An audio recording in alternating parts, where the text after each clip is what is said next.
Hello, everyone. Welcome to another episode of Tell Me More, a hospitality data podcast. I'm Stephanie Ricca with CoStar News. As always, here with STR's Isaac Collazo and CoStar's Jan Freitag. Hi, guys. Hey, Steph. Hello, Steph. Good morning. It's only been a few weeks since we last met on stage at the Hotel Data Conference in Nashville, where we recorded a bonus live episode that centered on audience Q&A. So listeners, you should check that out. It's in the feed for you.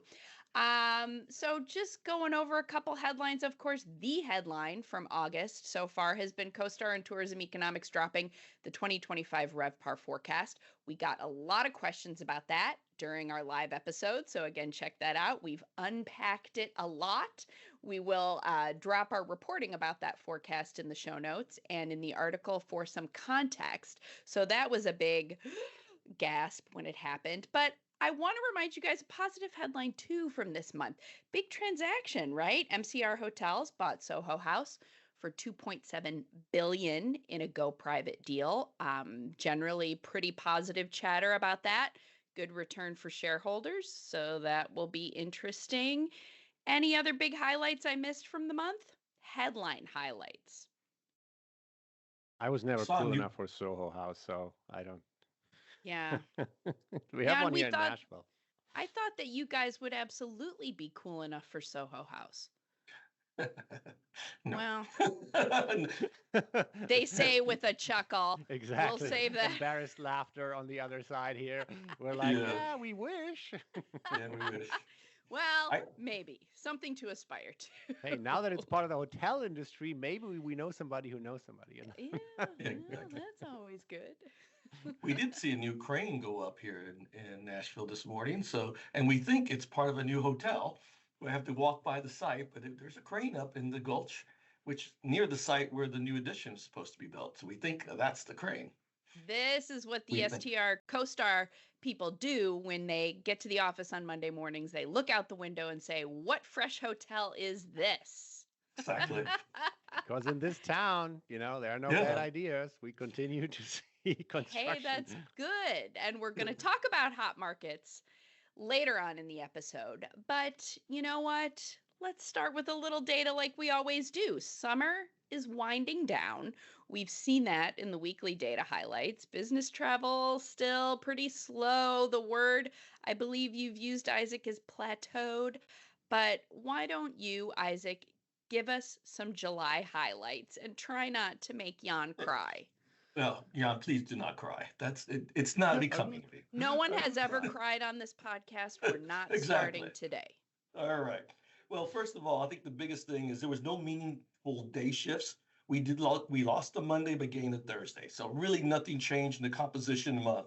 Remember, we had a composition change in May and June, but hold on, we will have another composition change coming in August, but we'll talk about that in a few minutes. RevPAR for July was at negative 1.1%. On our podcast, the live podcast, we said the estimate was 1.3. So it was a little better than we thought, so 1.1. But the year-to-date did not move. It was still 0.4. And as Jan pointed out during our live broadcast, that we went from 0.8 in June year-to-date to 0.4 in July. Again, just some notes. First July RevPAR decreased since the pandemic. The last time July RevPAR decreased was in 2009, excluding obviously the pandemic. So I also looked at, July year-to-date RevPAR is the weakest in a non-recessionary period that we've seen since the beginning of STR time. So I like that STR time. That's an interesting way of thinking about it. ADR, again, was negative 0.1%. It's the first decrease, as we said, in 52 months. Year to date, it's at 1.1, so well below the rate of inflation. In fact, ADR has been below the rate of inflation in 19 of the past 24 months. So again, that's probably putting a lot more pressure on margins than anything else, because again, we're not seeing that rate growth. Demand was also down minus 0.1%. That's the second consecutive decrease. Year to date, it's not much better at plus 0.1%. So it's been just a very weak, but there's some optimism. So I don't want Jan to cry. There's optimism. Optimistic Isaac might Tell me more. Tell me more. Do you know, even though demand was down 0.1% this month, We sold on average each day 3.9 million rooms as an industry. So again, you got to keep all these things in mind. It's not like no one's traveling and no hotel rooms are being sold. And the only other country that's even anywhere close to us is China, which sold 3.3 million. We're at 3.9. They're at 3.3 million per day on average in July. Real quick, Isaac, can you put that 3.9 million in context? What have we seen in past Julys? Do you remember? I know we've talked about this. Talk amongst yourselves. Let me pull up the data real Well, quick. it's a I little threw this lower, one right? at him. A little I lower do. than general, but in the ballpark. Well, It's in the ballpark. Let me see right here, but July. the problem, of course, is that the supply growth is so Yeah. outsized to even if demand is slightly up or sort of flat-ish, because we have so many more rooms available, the occupancy Yep. takes a hit. Mm. Well, and going back to 2019, our high water mark, we sold on average 4 million rooms per day. It was 4,039,000. So All right. again, it is even in July of 22, we were at 3.9 million, 3.910. And July of this year, we're at 3.895. So it Okay. kind of gives you an idea. So, but again, I think that's still a positive note that there's still, I mean, people are traveling, and we're going to talk Yes. more about that in another portion of this as we get through it. Global RevPAR was at 2.1%, year to date at 3%. If you exclude the US, global RevPAR was at 3.4% for the month and 4.2% for year to date. Australia and Middle East Africa was seeing very strong double-digit July RevPAR growth. The Middle East and Africa is really driven by ADR in several African countries, including Egypt, Tunisia, and South Africa. And demand was also way up in those markets. July RevPAR fell in Mexico, Italy, Germany, and China. And we've been seeing that. And most of the countries were based on both declines in occupancy and ADR. But for Germany, it was all due to ADR. What happened a year ago in Germany, Jan? Yeah, we want to remember it until the very end, then we want to forget it. Right. So, Okay. soccer. Yeah, so that's why. And again, excluding US, global year-to-date demand is also on the weak side because it's up 1.3%, which is much better than the US. But you got to remember, a year ago it was up 3.2%. And prior to the pandemic, growth was always in the mid-single digits. So so it's still weak, better than the US, but not like superbly better, right? So it's just, I don't know if that was a great sentence I just made, but hey, superbly better. Love It's an it. interesting concept. Now, here's the piece you got to think about. Looking ahead, August loses a Thursday and gains a Sunday, Sunday, Sunday. We have 5 Which is not Sundays good. in August. Not a good thing. That's not a good thing. If so, what I did, I played around with data. That's a cool thing. You can play with data here. So I started playing the data yesterday. On a Sunday, I'm playing with data. Isaac's And what so I found- excited right now. If you I could know, I see get him, so excited about this listeners. stuff. Yes. What I did, I said, okay, what if August 2025 was exactly like August 2024 on a day match basis, except for the extra Sunday? So all I did was match the demand and revenues and the available rooms and said nothing changes other than the extra Sunday. And for the extra Sunday, I took the average of the 4 Sundays in 2024 and just said, okay, what happens to RevPAR? Again, the only thing that's different is the extra Sunday and losing the Thursday. Just by that, RevPAR would fall by 0.8%.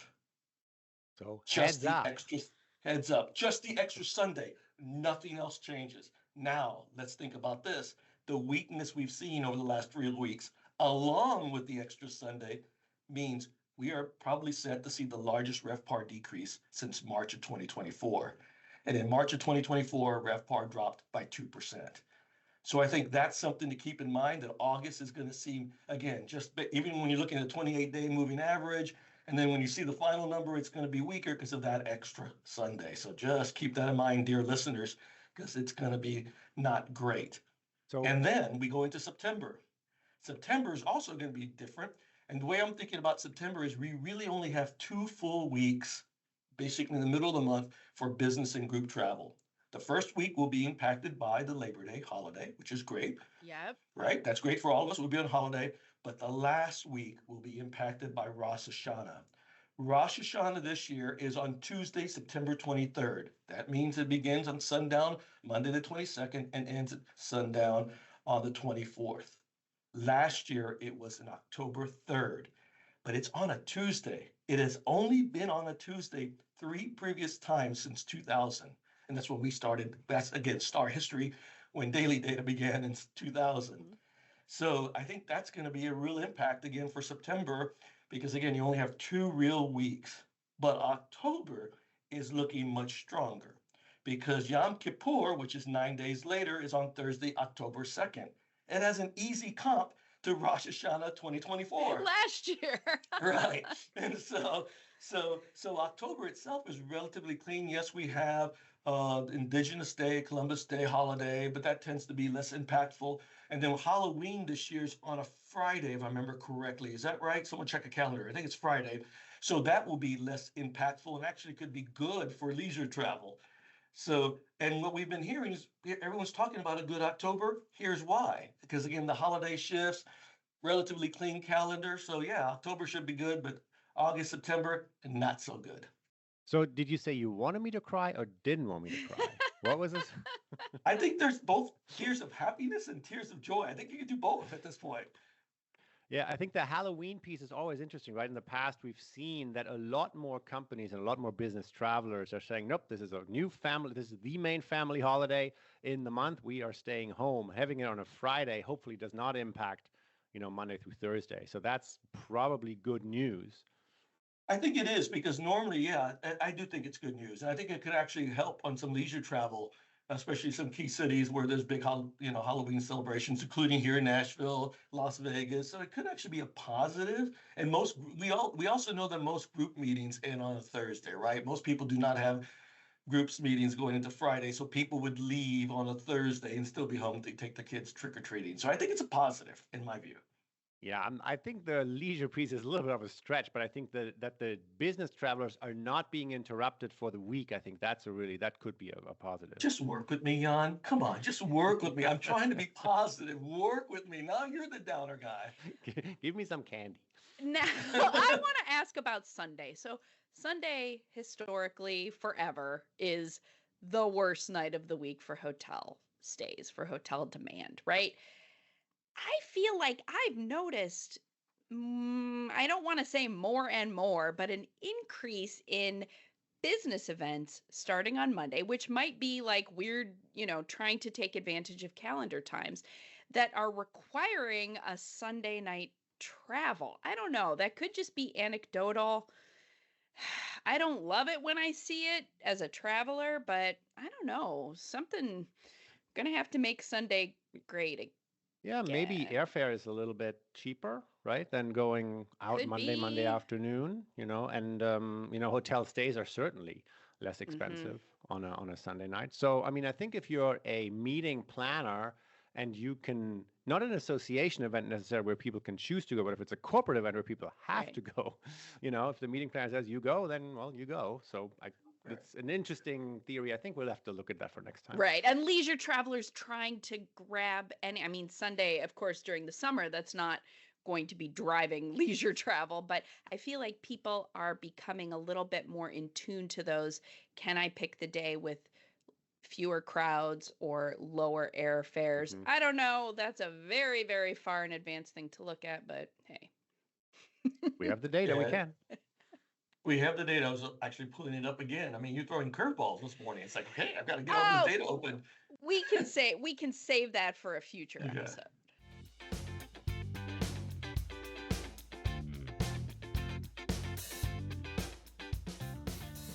All right, Jan, you are going to kick us off for topic of the month this episode and Canada, right? Oh, oh, Canada. Yes. So Oh, Canada. I thought it would be fun slash interesting slash insightful to talk a little bit about our neighbors to our north, and just to come hot out of the gate. Isaac just mentioned year-to-date RevPAR US up 0.4%. Canada in Canadian dollars up 4%. 10x the growth rate that we're seeing here.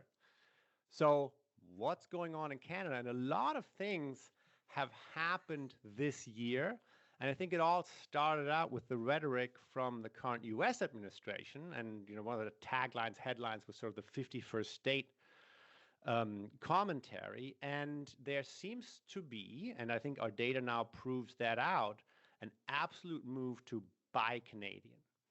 And when we look at the last 3 months, so this is May, June, July, room demand has increased, and I'm just going to rattle off some numbers here, 2.4, 2.1, 3.7. So over 2% in July, almost 4% demand growth. When in all of Canada, that's the...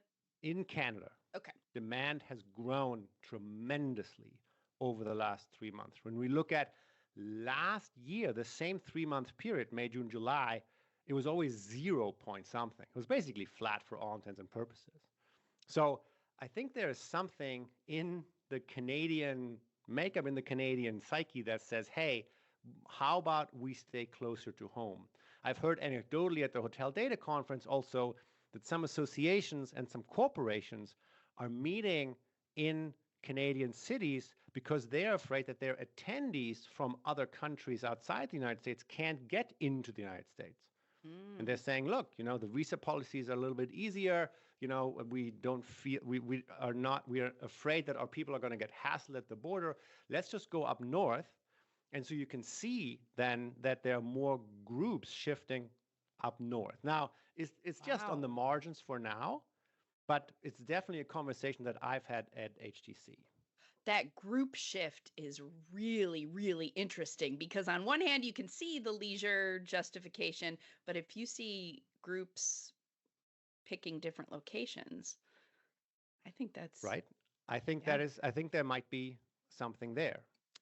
We talked about bifurcation in the US hotel industry, and this is a throwback to maybe 2009 or so, where we talked about the smile. So it was like the luxury and the economy was doing well. So if I look at year to date, Canadian results, RevPAR growth, luxury up 7.2%, economy up 6.2%. So you're seeing very, very healthy growth rates, specifically in ADR on the upper end of the market and on the lower end of the market. So those things I think are really, really interesting to sort of put into this perspective of, oh, Canadians are choosing to stay closer to home this summer, where they may have gone, elsewhere.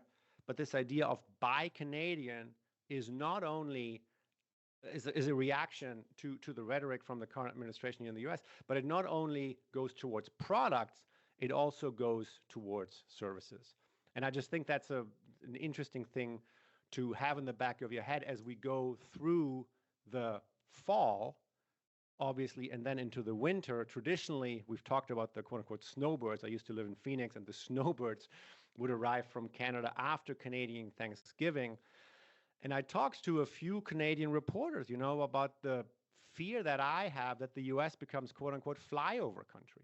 Right? That Canadians are just going to go... So the snowbirds just fly over? Correct. Fly over, not end up in Arizona or Florida, but end up just in Mexico or in Canada. There seems to be anecdotal evidence about the airlines moving, and I just learned this term, moving metal. So this is what they refer to as for their planes, so that they're actually reassigning routes rather than flying Canada to the US, flying Canada to the US, flying Canada to the Caribbean, or flying Canada to Mexico directly.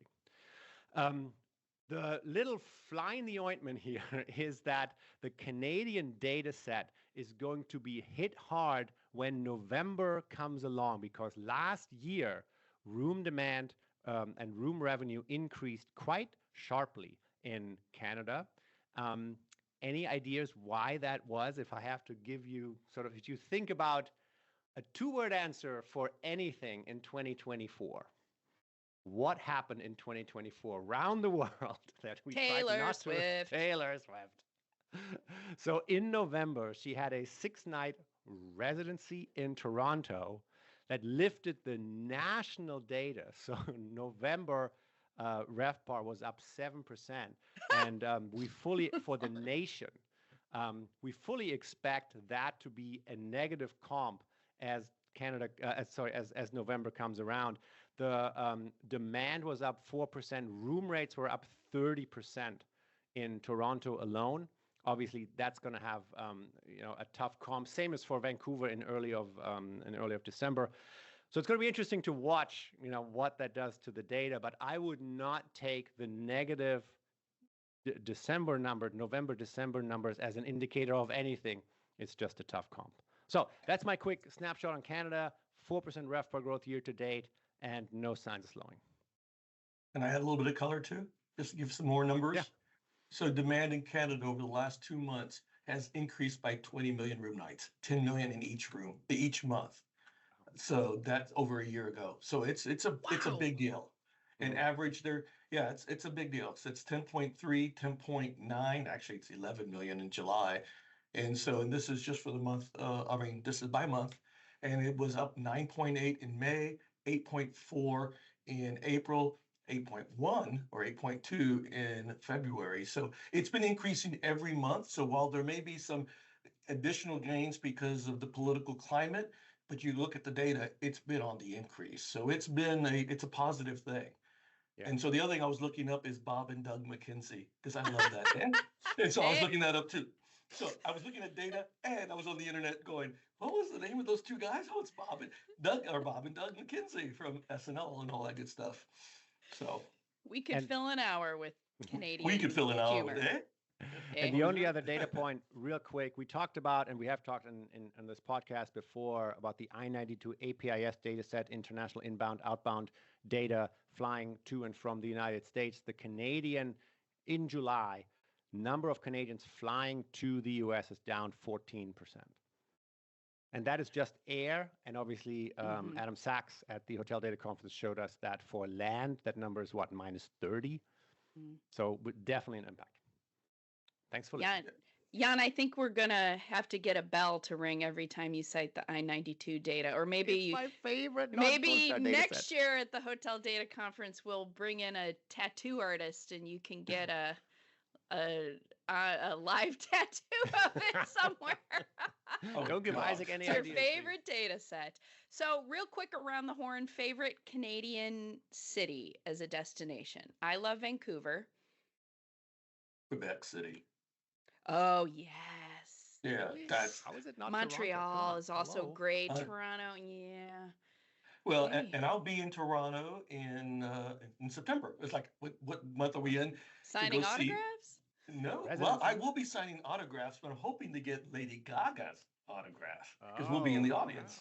Wow. Oh, do you have any extra tickets? No. Sorry, Steph. Sidebar conversation. She's there for 2 nights. So we'll see if that impacts hotel occupancy when Lady Gaga is in town.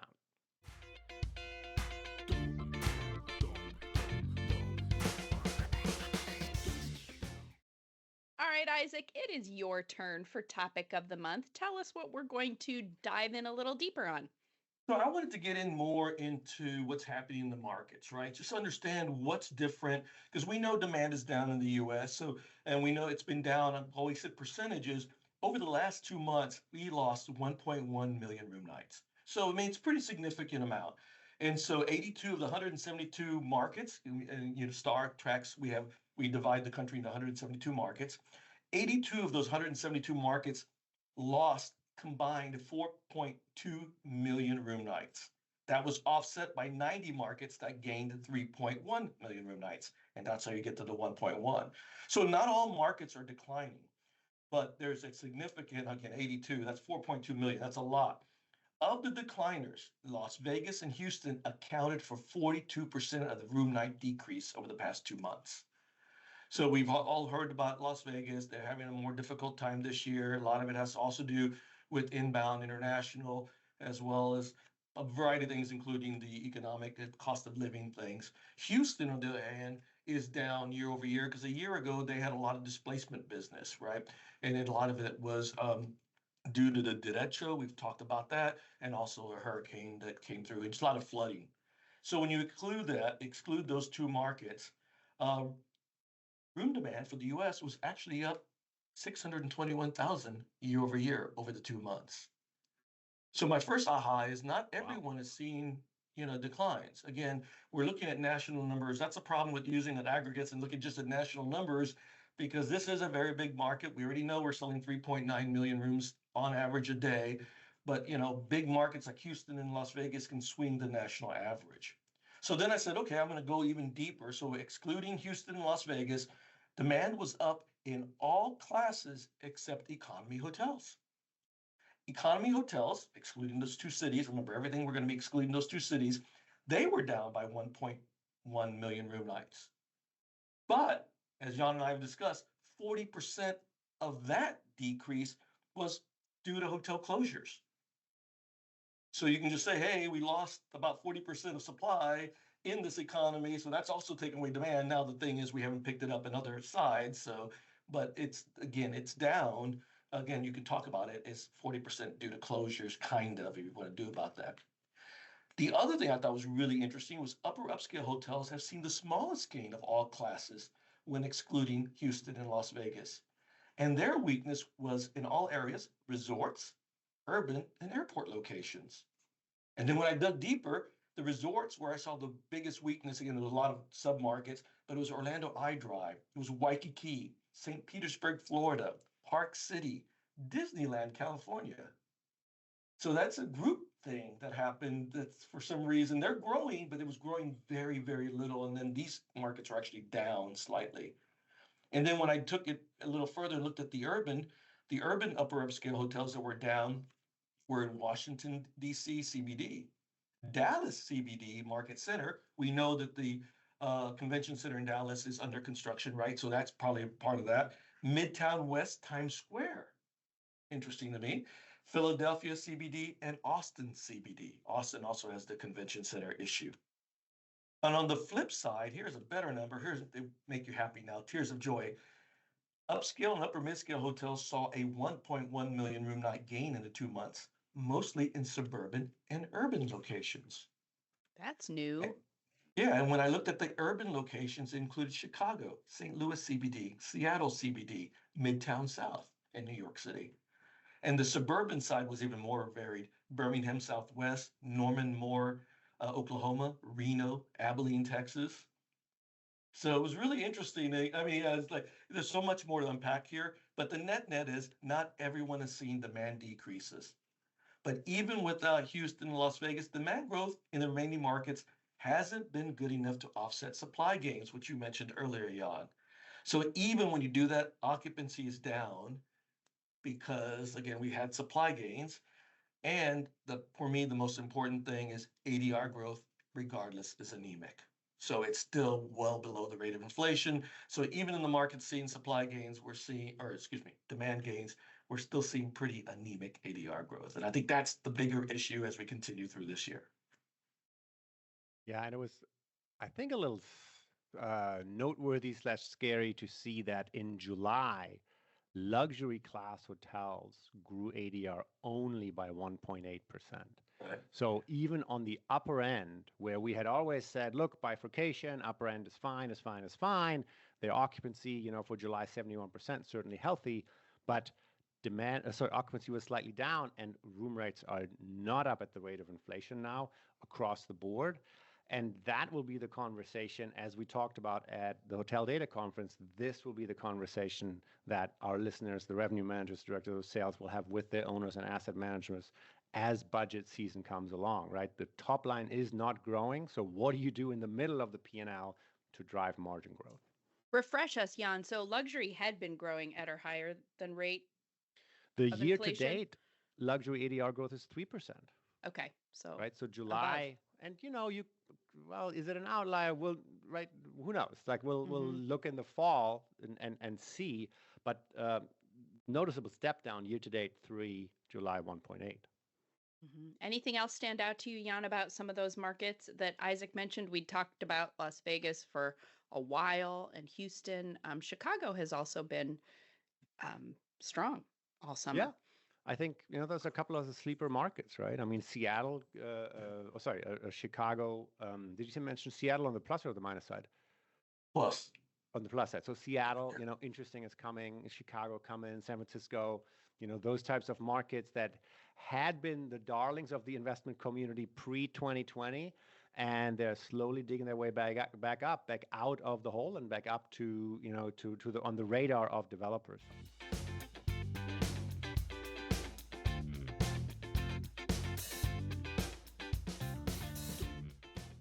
Well, we are about ready to wrap up this month's episode, but of course we can't do that without our favorite closing segment, in which you both share a fun story, a comparison to what you think the hotel industry is like right now. We know that Isaac always does songs, so I'm anticipating, I don't know, Lady Gaga, the Sundays. Isaac, It could what's your be, yeah. comparison? I don't know right now. I was thinking that through. I kind of, I didn't know what I wanted to talk about. So what I kept thinking about was it's just been crazy, and I just want to scream. So I'm going to go with Florence and the Machine, Scream. That's something I Oh, don't think that's that's a the good real. one. It's not the original. I can't think of The the real. Something Scream. the one she just released, the new Yes, one from the yes. Halloween album. Yes, Okay. I think it's. I can't find it real quick, but yeah, that's what I'm going to go with. Everyone Scream. I think that's what it's called. Everybody Scream. I think that's the Okay. name of the song. Well, Wow. we will put it on the Spotify playlist as we always do. Remember, listeners, you can find that if you are Spotify subscribers. Jan, Yikes. how about yours? Well, I was for the first time going to break my streak and talk about music as well, because Whoa! obviously we are so of the moment. K-pop Demon Hunters, Golden is the song. The only Oh, problem why I can't use it, which was, by the way, number one, the Billboard charts, this week's number two, and is the hottest thing going. They Netflix rented movie theaters for sing-alongs. Did you see this? And they sold out, yes. and this is like a thing. So I had to watch it, of course, because I have a 7 and a 9-year-old. The problem is that the Golden song is super uplifting, and the chorus is something like "We're going up, up, up." So that doesn't quite fit with where we are Come in on, make the it U.S. fit. hotel industry. So I thought I have to confess that we are now a dog family. So we got a puppy. Oh, It is, I don't know, 11 weeks old, and it pees and it poops, and sometimes oh it does no, it is that outside, your and comparison to sometimes the it's hotel not. industry? So it's figuring out the world, which is a whole new world, right? It was with its mom, and then now we have it, and it just has to try to figure out new things and try to figure out what works. So my sort of simile here, my comparison to U.S. revenue managers is like, look, a lot of you might be a little younger, and you've only ever been in an up market, right? Like if you came into the industry after, call it 2012, 2013 or so, it was all smooth sailing outside of COVID, right? But we are now in a macroeconomic environment that's stuttering or slowing, and we're seeing our KPIs slowing. And so this is sort of how I think about it. Young revenue managers now have to figure out, In their what to puppy do. stage. You just said something that we could use. Stuttering. The industry is stuttering. I like that. Okay. Because You're, it's not like, again, we've just seen some of the numbers are okay. It's kind of a stutter. It's mhm. not like you can't say anything, and it's not like you can scream. Well, we are going to scream, and everybody does scream because we're all going to scream. But stuttering, that's the characterization of the industry. Mm. I actually really like that. I'm going to Oh, use that. all right. Let's go with that. You heard it here first. Look at all of the insight that comes out when we gather every month. And with that, we will say farewell to this episode. Thank you, listeners, for supporting the show by listening. Remember to tell your boss, tell your friends, tell your colleagues, spread the word about Tell Me More, a hospitality data podcast. As usual, find all of the news you need to succeed in the hotel industry at costar.com/hotel news. Thanks, guys, and see you next month. See you next month. See you then.